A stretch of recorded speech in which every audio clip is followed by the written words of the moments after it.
Okay, this is going to be everything it takes to make a 500 horsepower 7.3. All right, so what we got going on here?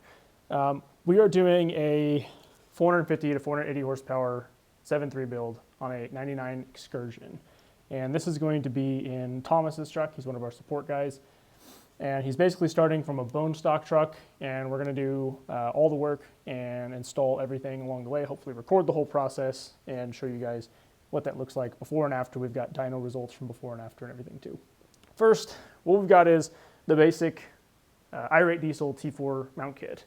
And one of the first thing you have to choose, if you're actually looking to make more power, one of the most important things is knowing what the truck is going to be used for, what you want it to do when you're done with the build, what does it need to be great at doing, and knowing that the larger you go, or the smaller you go, or you stay, I should say, there's always going to be a sacrifice made somewhere. So if you go to make more power, then it's going to take a bigger turbo, and then it's going to be laggier, and you're going to have like worse low-end response.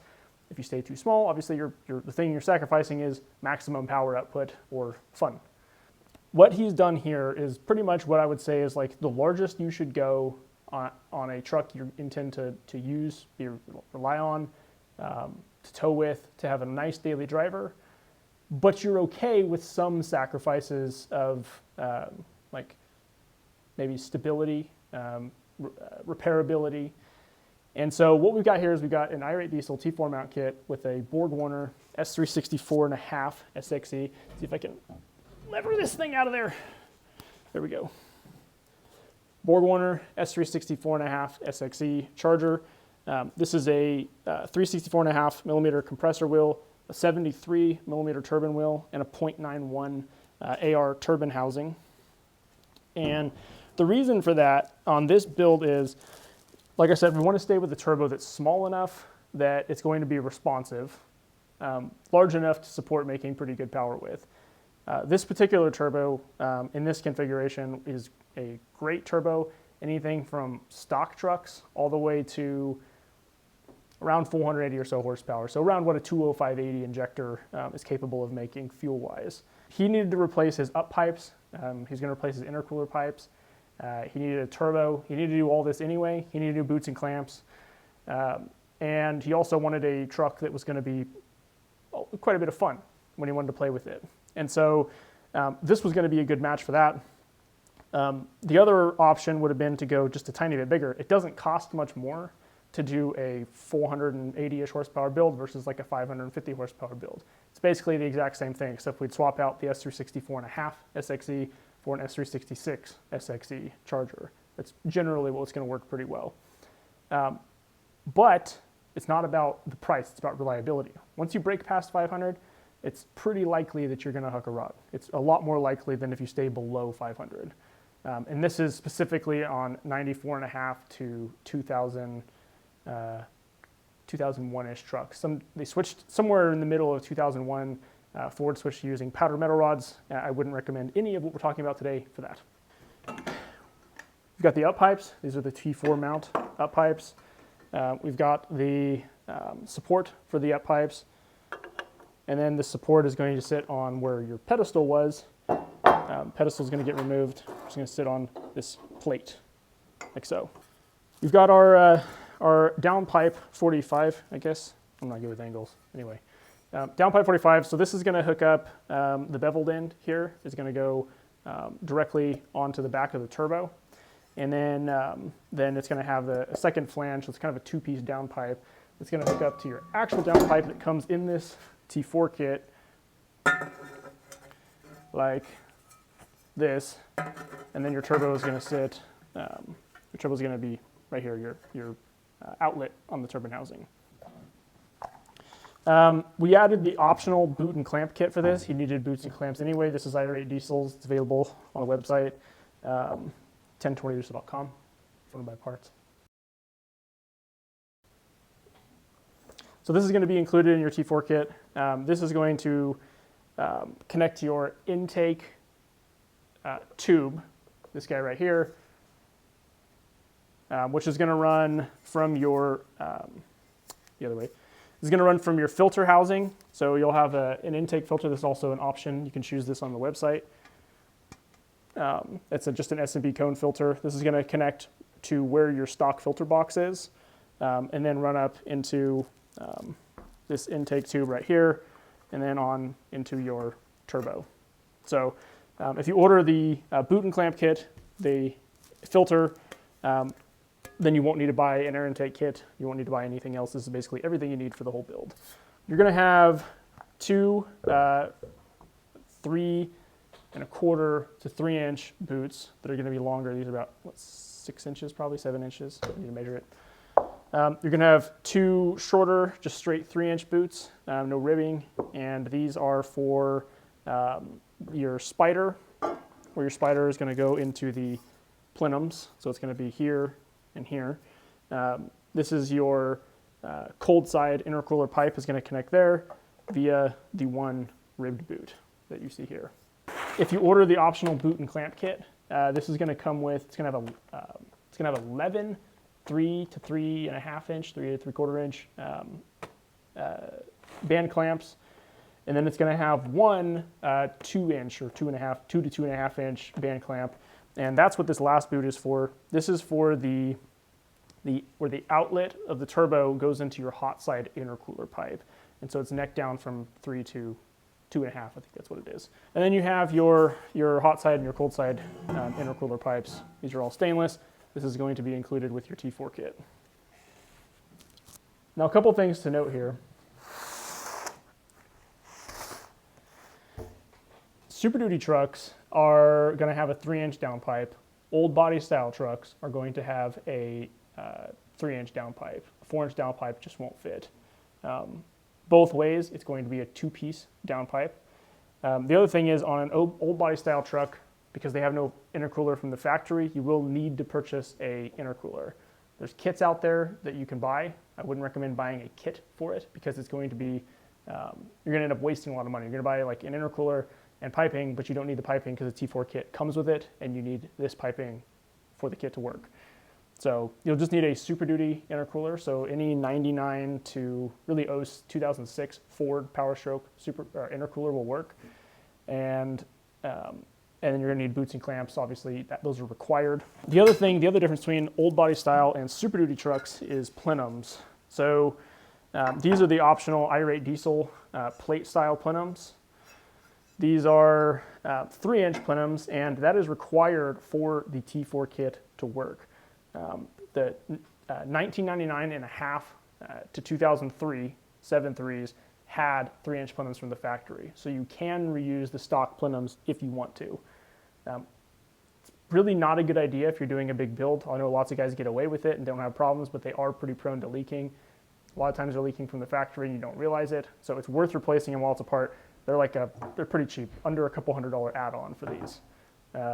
And I definitely recommend going this route. On OBS trucks, they have 2-inch plenums from the factory, as do early 99 trucks. Those are gonna require you to replace the plenums with something else. You don't have to use irate diesels, but they're not too expensive and they look nice if you add them on to the T4 kit. Those are available on the website also. All right, next up, we've got diesel sight head studs. Why diesel sight head studs? Because we cannot find ARP head studs right now. I can't seem to find any, and our suppliers don't have any. And last I checked with ARP, there's a lot of SKUs, especially for older trucks. They're not even predicting they'll be able to start manufacturing them again. Last I heard, this is the end of 2021. They're not going to be able to start manufacturing them again until sometime 2022. And I don't know if that applies to 7.3 head studs or not. But we're gonna try these out.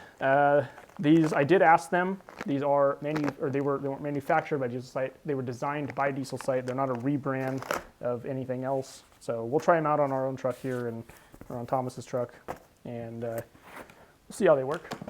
It's not a big test bed, but it's something. Head studs are going to be required for a build like this if you want reliability. So anything over a 30% nozzle, it's a really good idea if you're going to be pushing it to have head studs. It's not required because you don't have to run a hot tune. You don't have to make that amount of power, and it may not blow a head gasket if you don't. But it's a very good idea while you have it apart to just go ahead and do head studs. Anything over 425 horsepower, it's worth not having to dig back into the truck again. We've seen enough guys blow head gaskets with this kind of a setup, especially if you're running it pretty hard, that it's a good idea. The thing that I don't have in front of me here is a CNC fabrication stage 2 high pressure oil pump. That's what we chose for this build. The stage 1 high pressure oil pump would have been just fine for this power goal, but they weren't in stock at the time, so we got a stage 2. That's already installed in the truck, so that's why I don't have it in front of me. That's in another video where we showed the difference between a weak high pressure oil pump that was dropping ICP and after it was replaced with a CNC Fab Stage 2. It's a cool video. Check that one out. All right, so the next piece, this is going to be the fuel system. This is an add-on, so this is going to be a Beans sump. There's a couple different styles of sumps out there. I think Beans probably makes one of the better ones. The reason I like this one so much is a lot of the other sumps you'll see, they've got a like 8 or 12 bolt ring around the outside instead of being a center bolt, and a gasket, and those have a tendency to leak, and they're kind of a pain. This is just a single bolt. It clamps on with this piece that goes inside of your tank, and then it is just sealed with one large O-ring that just sits in the groove in the top. So this goes under your tank, this goes inside your tank, you'll loop it in, and then just stick one bolt through it. And it's nice too if you ever have to pull your tank and you want to be able to drain it. It does have a drain bolt right in the bottom. Fuel pump. I love Irate Diesel's fuel systems. There's a lot of kits out there that you can buy. I think Irate's is probably one of the cleanest kits you can get. It's all just like a one single billet block that mounts to your frame. And the pump, you know, the lines, the filters, everything is just on one block. It's super, super nice. This one right here is using a Fuel Lab pump. It's not necessary, like the fuel flow is not necessary for this pump, but it is a lot more reliable than the Walbro pump that's in the traditional fuel system. So this is the competition fuel system. The cheaper one is just like their regular complete fuel system that applies to the OBS and the Super Duty trucks. I do recommend the Fuel Lab pump now. We didn't for a long time. I had heard they had a lot of issues, and actually talking to Mario at Night Shift Diesel, he's used a ton of Fuel Lab pumps. They don't have problems with them. They're super reliable, and so we're going to start using them.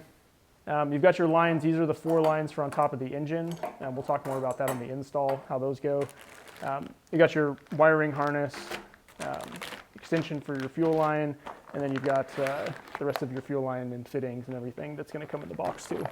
But the fuel system is going to be necessary for this kind of power no matter what kind of truck you have.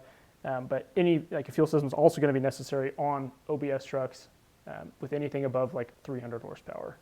All right, injectors. This build is going to be using unlimited diesel 250/80 injectors. Now, for this type of build, usually what you're going to see, something that's up to around 475, 480 horsepower, people are going to recommend a 205/80. That's because that's all the injector that's going to be needed to get to that power level. The reason we're using a 250/80 and still trying to go for that same target, that we like unlimited diesel. We've seen incredible results from them quality-wise. Their quality control is fantastic. We really never have issues with them, and they don't make a 205/80. And it doesn't matter because when we're talking about hybrid injectors, or really any series of injectors, whether it's an A-code that's 7-to-1 or a hybrid that's 5-to-1, the basics are, and I'll link a video in the description on more about how injectors work and how to choose them. But we can make a 250/80 do exactly the same thing as a 205/80 by just not running pulse width out as far. So these are going to work perfect. We're going to limit pulse width back to inject around 200 cc's worth of fuel and hit around that 450 to 480 horsepower target. It's going to be a great match, and these are really awesome injectors. Unlimited Diesel does a great job on packaging these too. If you're in the lower 48, it's going to come with a return label. It's going to be in a packing slip on the outside of the box. You'll have your warranty paperwork here, letting you know you have to register them on their website, and there's a link on there that shows you where to go. So they're individually boxed, individually bagged, and then individually wrapped in bubble wrap. The next piece is going to be push rods. These are Smith Brothers Stage 2 push rods. They're not 100% necessary, especially stage 2s. Stage 2s are not necessary. The only reason that we have them in this build in particular is that, again, the stage 1, just like the high pressure oil pump, stage 1 push rods are not available right now. The last thing that I don't have in front of me right this second is we have beehive valve springs also. That's going to be one of the things going into the truck at the same time. If you're going to be running beehive valve springs, they've got a lot more seat pressure than and a lot more tension than stock push rods do.